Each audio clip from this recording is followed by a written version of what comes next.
کلام خود به حضور امام ضامن و سامن، ساقی دو جهان ضامن بی کسا، شاه کون و مکان، شاه کشت دلا، حسن یوسف دم عشق دست شفا، عزم داود و موسی رخ مصطفی. ای جمال شب قدر صبح نجف، عطر طوبای دل آستان شرف، زیر پای شما سدرة المنتهی، سر زمزم رخ طور باب حرا، شاه مشکل کشا چشم هل اتی، نور تسنیم و کوثر صراط خدا،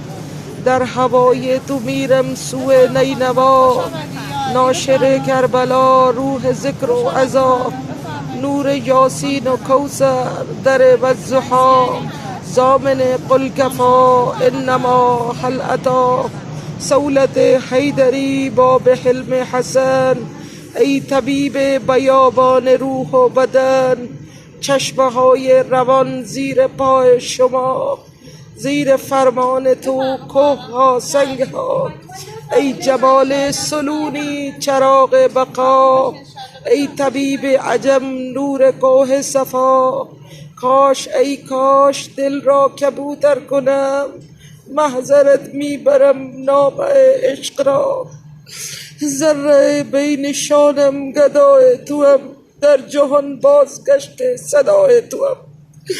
آهوی بی قرارم میان علم، در شب تار آهو بکا شد بهم،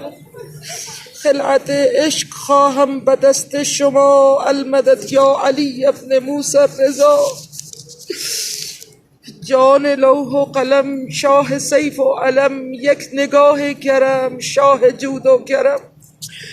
بو صحن حرم مثل خاک شفا، وارث مسند احمد مجتبی،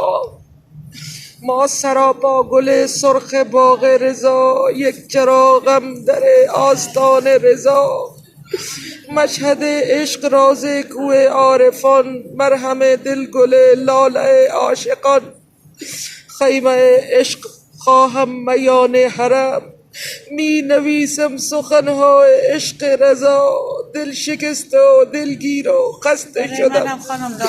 المدد یا علی ابن موسی رضا،